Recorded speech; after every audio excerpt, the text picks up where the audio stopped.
What's going on, everybody? Movie Phantom here, and yes, it's Wednesday, and that means it's comment day. We got new neighbors here at the cemetery, and they're noisy as fuck, so you'll probably be hearing that a lot through these paper-thin tomb walls. That's the main character. See, they have no idea. They really think we're in a cemetery. That's what the crazy thing is. So, I want to thank a ton of people, sending comments. Thank you very much. I appreciate it.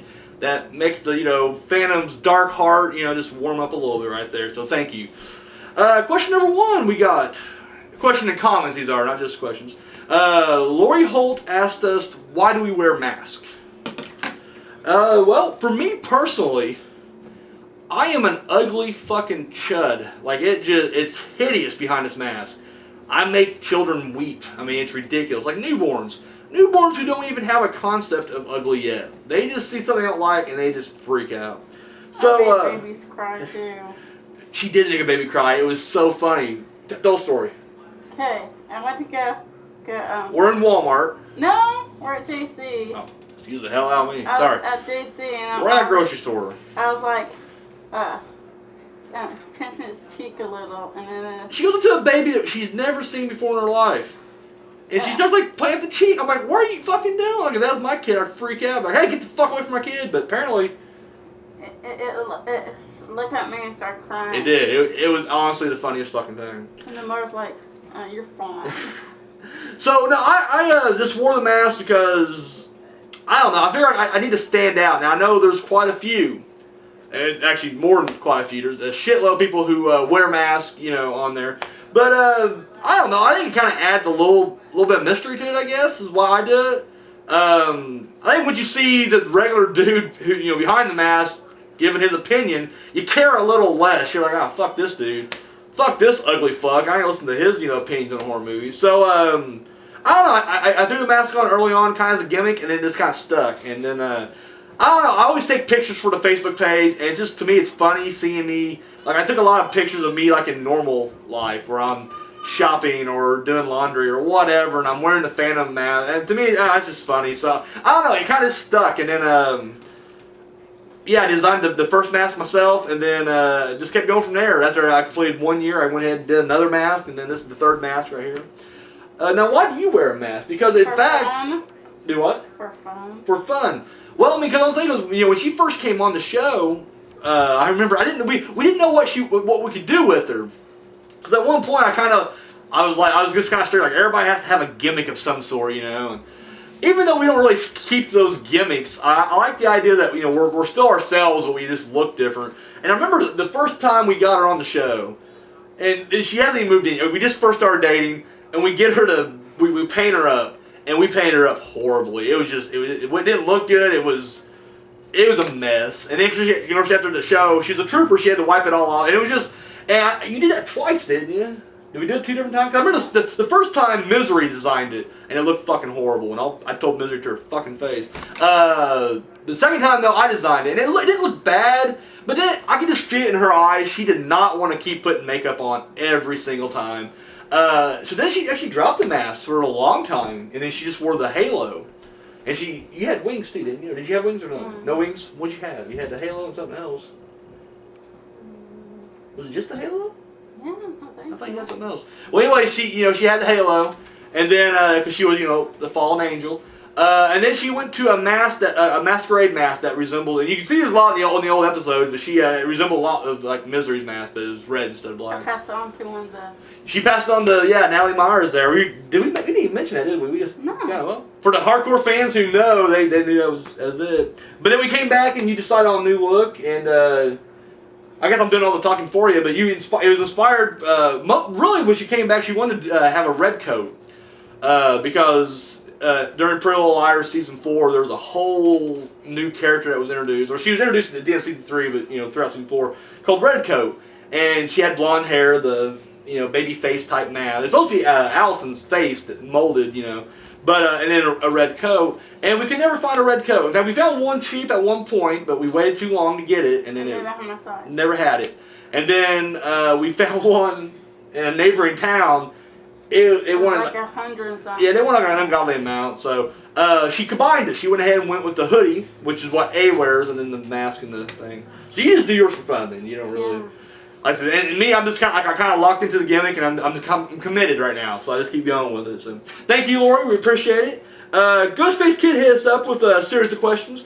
Ghostface Kid just watched his video. He participated in the the Sunday Showdown slasher tournament. And thank you, buddy. I appreciate that. It's fucking awesome. Awesome video. He tells us the difference between a chef's knife and a butcher knife. And I'll be honest, I didn't know. I was calling it a butcher knife for the longest time. If you don't know what I'm talking about, check his video out. I shared it on my Facebook page.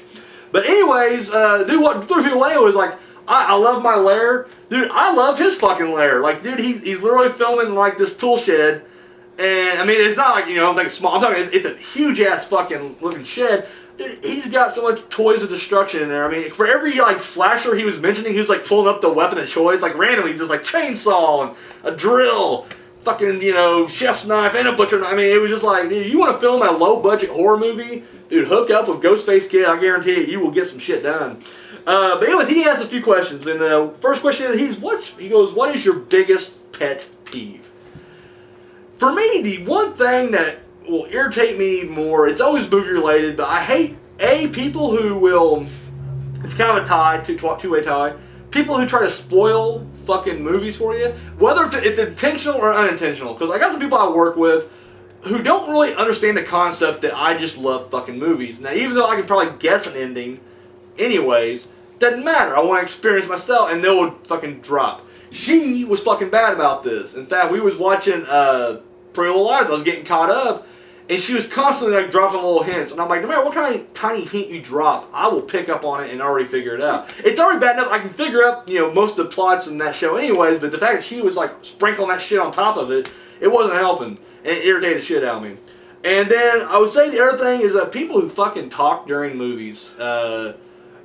Now, for new releases, I will say new releases. Now, I'm not gonna lie, if I'm with some friends and we're watching a movie that we've seen a million times, that's no big deal. I mean, fuck it, I know the plot. But if you're in a theater, shut your fucking mouth. And you know what? Don't bring kids to a fucking movie. I don't care. I don't care because I don't. Every parent's like, well, my kid's different. No, your kid's not. Your kid's a fucking little brat and keeps fucking running his mouth during the movie. It's ridiculous and it needs to stop. So. Oh, okay, we was watching SpongeBob and the kid right beside me stands up, moves around. I'm like, oh really? Oh my god! I didn't recognize. See, you were on, you between us, so I didn't see that. He was on the other side, but then he like kept moving. But his mom took this spot, and he was. Now I will say this: as far as PG movies and back, like kids movies in general, I don't usually try to judge it too much. We were in SpongeBob. There was it was all kids. Like we're the only couple in there that's don't have no kids with us. And I'm okay with that because I'm like, oh, they're fucking kids, and this is a kids movie. I can't. It's hard for me to go in there and take it all serious, like, shut these fucking brats up. I'm trying, you can't do that. I'm talking more like, I don't know. I remember I went to go see Iron Man 2. I don't know why. I know it was my birthday. That's right, and they took me out to go see Iron Man 2.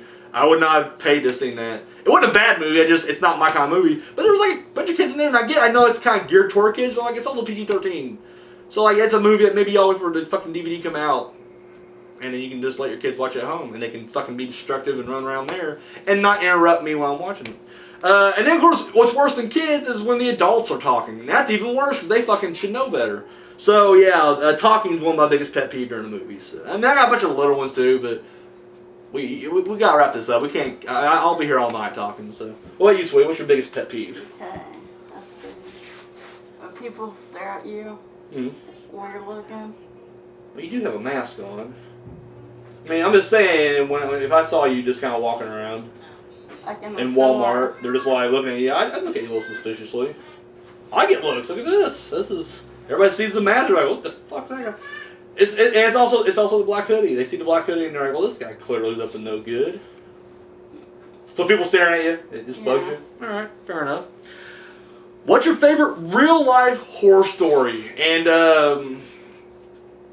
dude, I'm a big fan of the Winchester House mansion. I am not a big. I don't believe in ghosts. I'll just tell you right now, I am not a believer of the supernatural. If you are, that's cool. Whatever. Everybody has their own different belief systems, and I'm not one to trample on that. For me personally, I don't believe in ghosts, but I love the story because, even though I don't believe there were ghosts in that house, dude, that bitch was crazy. And dude, she literally, and the story goes pretty much that she believed that she was being haunted because she was like, the wife of, the Winchester rifle maker dude, like the guy who invented them or whatever. Him and I believe the son died too in the war. And so she inherited all the money, and she's, making buku's money off the Winchester rifles. We are American, we love our guns, so she's banking on that.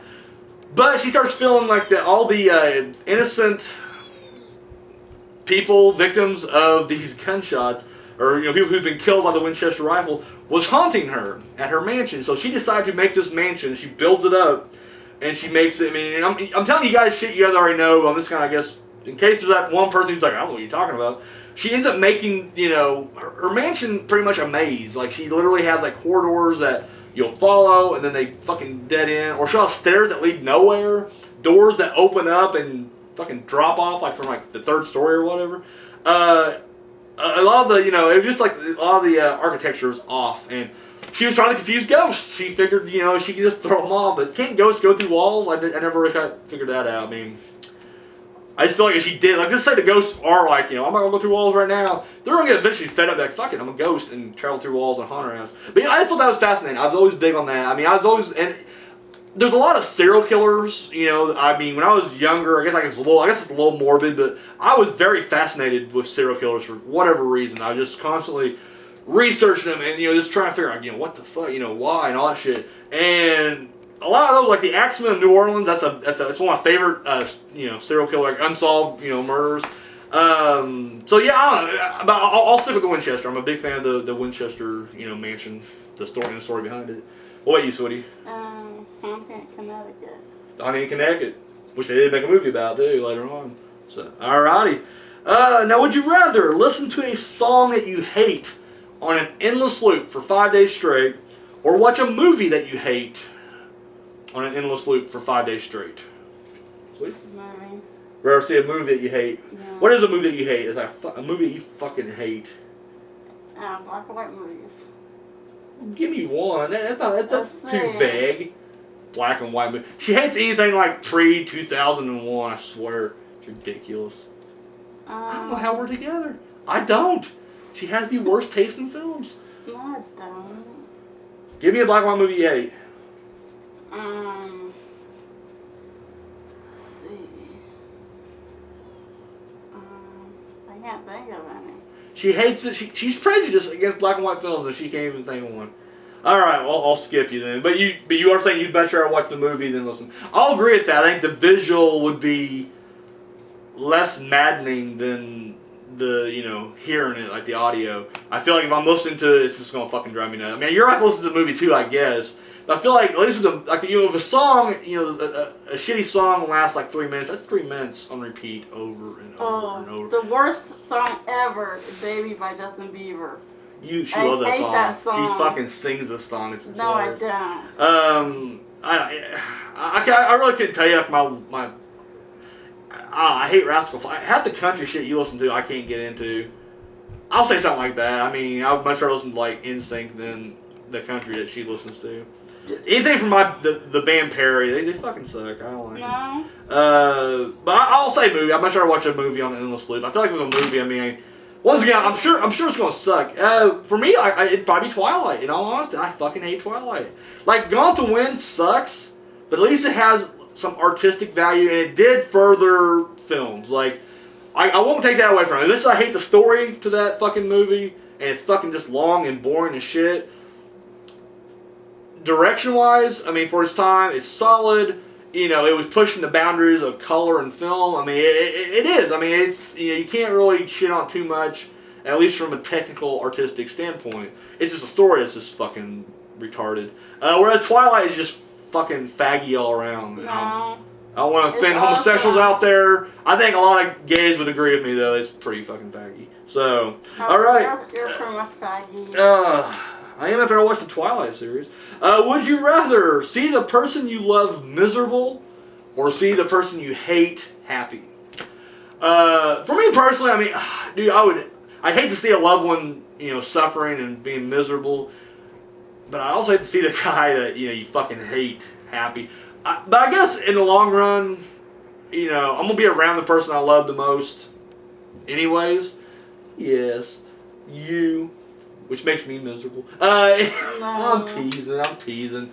Even though you can't think of a black and white movie you hate, but you hate it so much. The Marx Brothers or the Max Brothers or whatever. Oh, this is it. We're splitting up right here. Right here on the show, we're splitting up. Wow. You guys are here first. You heard it first. We're splitting up now. Hate the Mhm. Marx Brothers. She hates the Marx Brothers. How can you hate the Marx Brothers? But anyways, I would not want to be around a loved one and see them, you know, suffering. Whereas the person I hate, I'm not around that much. Like, I'll just be like, well, fuck him. I'm good. He's happy, but you know, whatever. And I'm gone. So I would much rather see the person I hate happy, because at least that way my loved ones aren't miserable or suffering. So, what about you? The person I hate. You didn't happy. So same answer, pretty much. Yeah. Okay. And then finally, his last question is, and oh no, wait, sorry, we got two more from him. Would you rather stab yourself to death or crush your genitals in a vice? Sweetie, would you like to crush your genitals in a vice? No.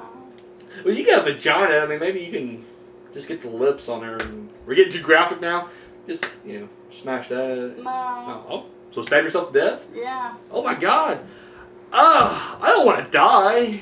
I'm not afraid of death, but at the same time, if I can choose, I don't want to crush my balls in a vice. I'll crush my balls in a vice. I'll tell you now, I'm not going to be happy about it. I'm going to be fucking miserable. What's a vice? Like, you tighten it up and, it's like you turn the crank and then it tightens things up, yeah. So it just pops your balls. It'll rupture your balls and pop them. I'll do that because I don't want to kill myself. I mean, although that would be probably, less pain and it'd be over quickly, but still, I want to go on a little bit because I guess you got ruptured balls. Because there is no money attached to it, so it ain't like I'm going to be able to cash in and be like, okay, my ball's fixed. And I'm pretty much going to be pissing blood. That'd be your kidneys. What would I be doing? I'd be jizzing blood because of my balls. Alright, and finally, would you rather own a shitty car that is constantly breaking down or own a shitty house that is constantly needing repairs? House. You'd rather have the house? Because you have food and drink stuff here, but if you're in the car, it breaks down, you have nothing. So you'd rather have the house that's... So you're saying you just always want to have a house over here? Yeah, I mean, I guess I'll take the house just because, at least... Even though it's run down, I mean, it's still a house. You can get it fixed. That just means something else will break down.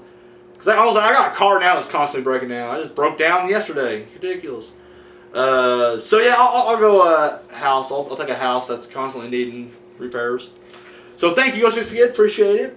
Open Grave made the comment. He, my boy Simon Terrell, he been watching the show, and he says he prefers the new format we have. He digs the new segments. He likes to see a little bit of the fam every day. He said so. Thank you, Simon, buddy. Appreciate that. Oh, that's a little biased. I mean, he is my friend now, so I mean, but still, yeah, I'll take it. I'll take it. Up next, Jimmy Maggot asks, what is our top 10 John Hughes movies? Okay, go And, first. well, wait a second. And, so, we busted the list down, we're looking over and everything, and, really, I didn't realize he only directed 8 movies. That threw me off. So, I mean, I'm guessing you mean anything he also wrote and produced as well. So, we did compile our own top 10. I figured we go back and forth. You start with 10, then I'll go 10, 9, 8. Okay. So, Sweetie, your number 10. What is your number 10? Mr. Mom. Mr. Mom. And he co-wrote that. Or I think he actually wrote that, sorry. And he co-produced it. Yeah, that's a good one. Anything on top of that? Or like why you like it? Or Yeah. oh, okay. My number 10 is 16 Candles.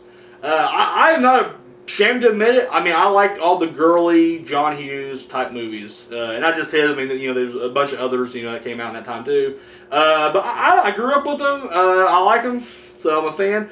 But 16 Candles would make the bottom of the list because, at the end of the day, I mean, it is a little bit harder to, I guess, relate to, a teenage girl's, troubles. But at the same time, it was still fun to watch and everything else. So.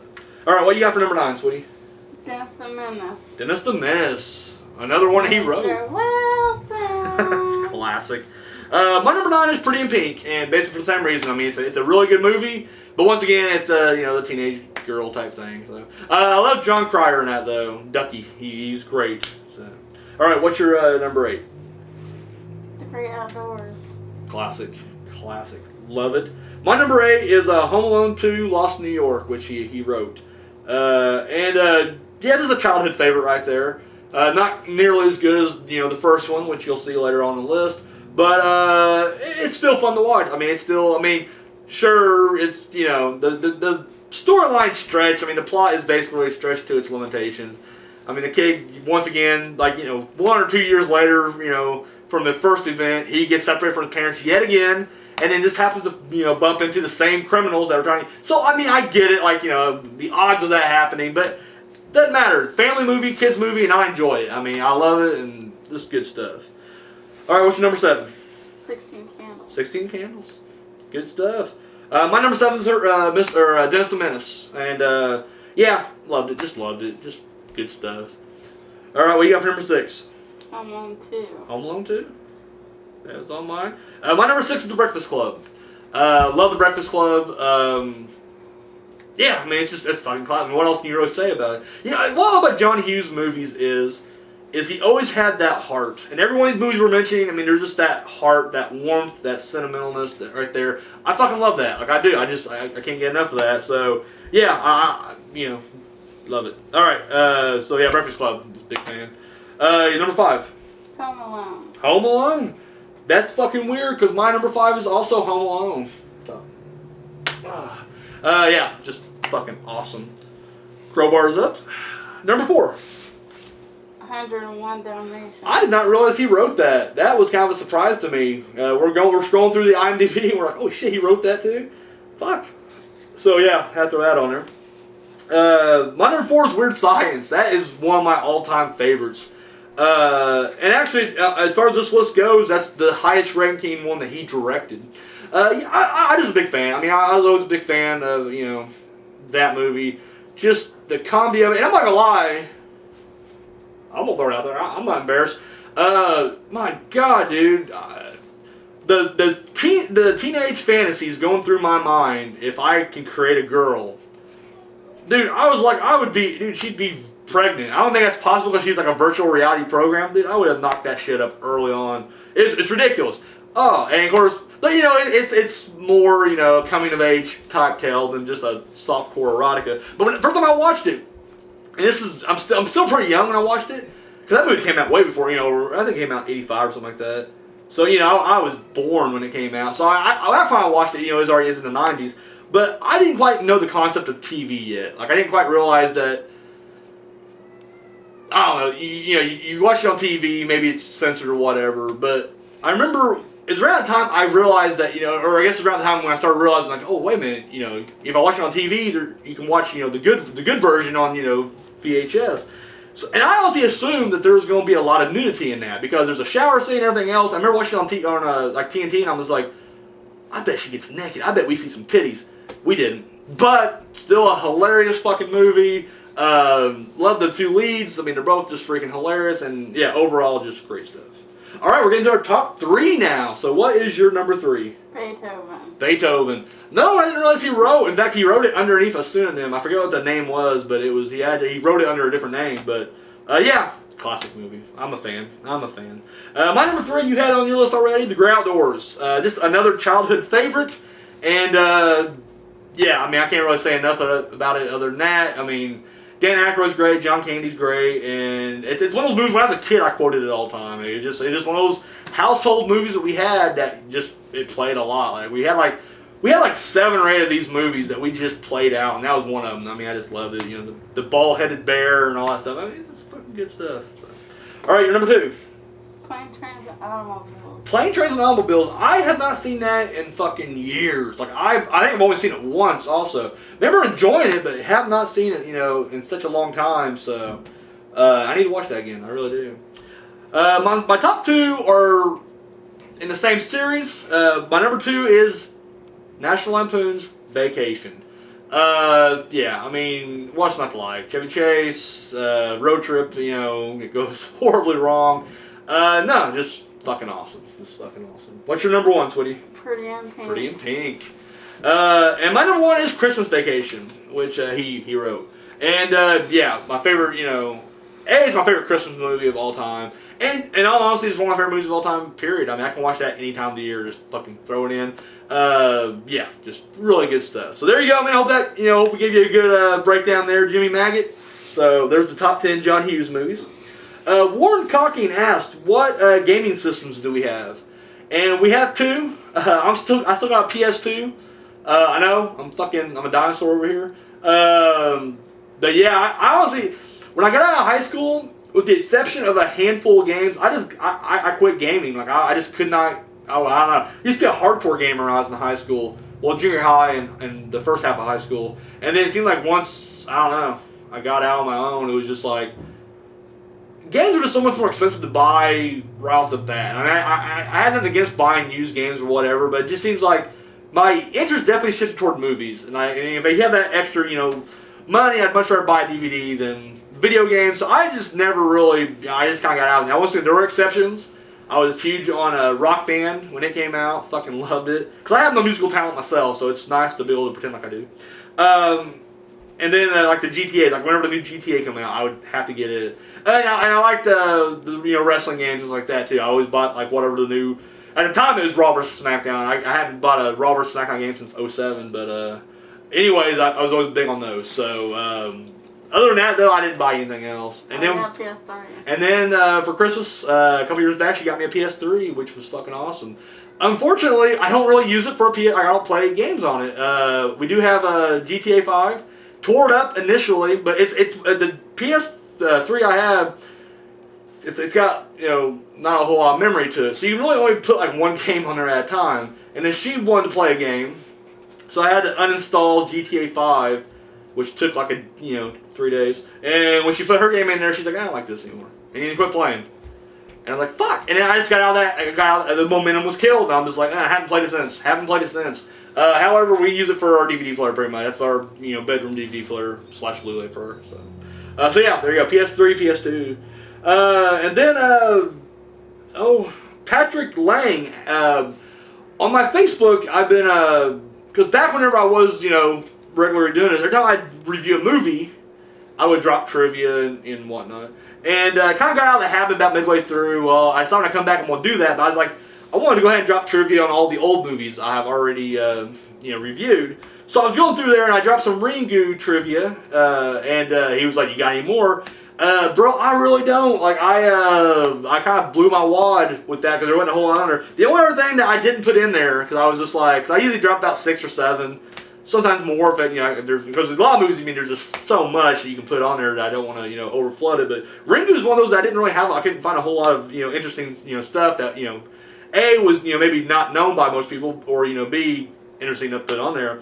But one thing, I looked it up right before we did this, was, I guess when the scene with Sudoku comes out of the TV, I just want to call her Samara because I'm more of a Ring fan than a Ringu fan. But anyways, when she comes out of the TV at the end, apparently in that scene she has no fingernails because clearly she was trying to claw out and they came off. But they kept the attention to detail and they went ahead and gave her no fingernails in that scene. That's it, man. That's all I got. I am sorry. I wish I had more, but I don't. I'm tapped out. But thank you for following me on Facebook and participating with that and everything. We got, and I am horrible with names, guys. I'm so sorry. We got Tom Erdale Burke.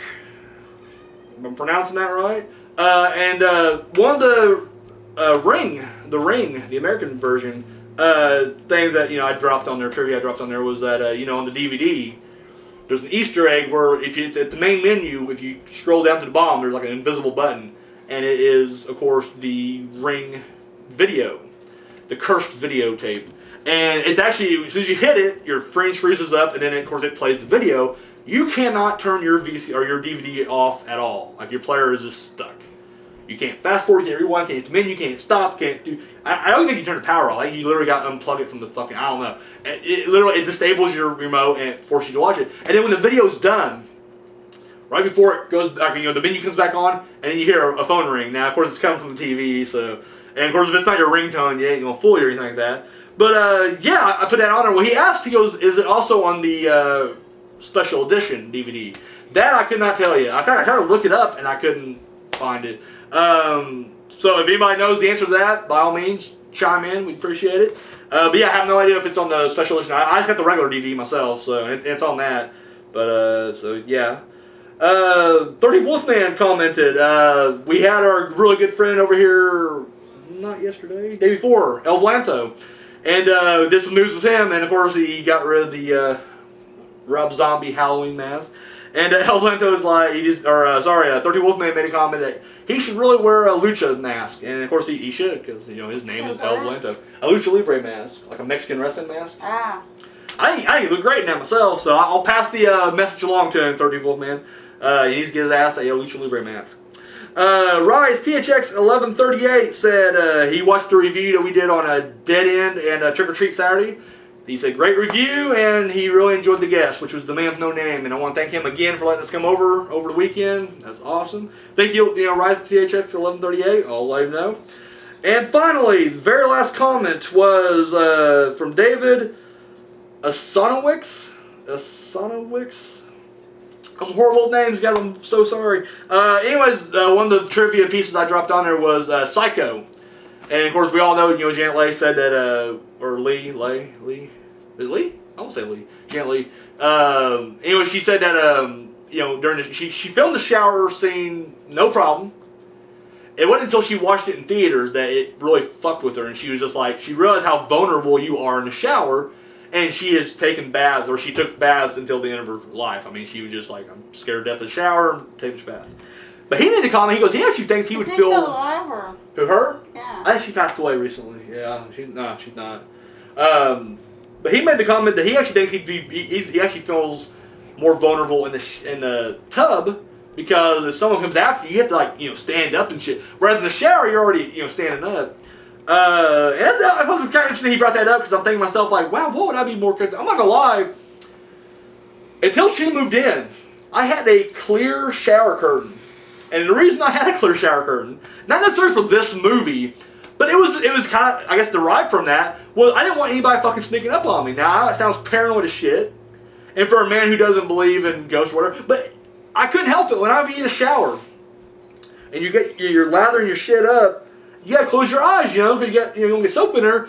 I kept thinking, right now, there could be a demon right here in my face just looking at me, and I wouldn't know it. And I get paranoid. I have to hurry up and rinse my face off, and then I'd be looking around like, all right, in there, and I'd go back. And it'd be the same thing. I'm like, well, what if someone broke in my house and they're stalking toward the bathroom?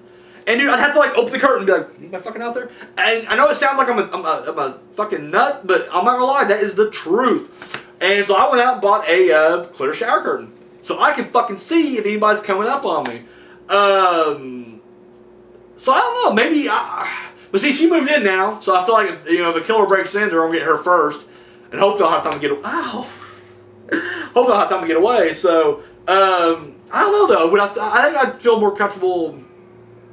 I'd probably feel more comfortable in the shower, though. I feel like you're right, in the tub, you have to, fucking get up. I may slip. I know I can slip in the shower anyway, but I feel like in the tub, you're going to be splashing a lot of water getting out, and then you may slip on the way out or what like that, so I think I'd feel better in a shower. What about you?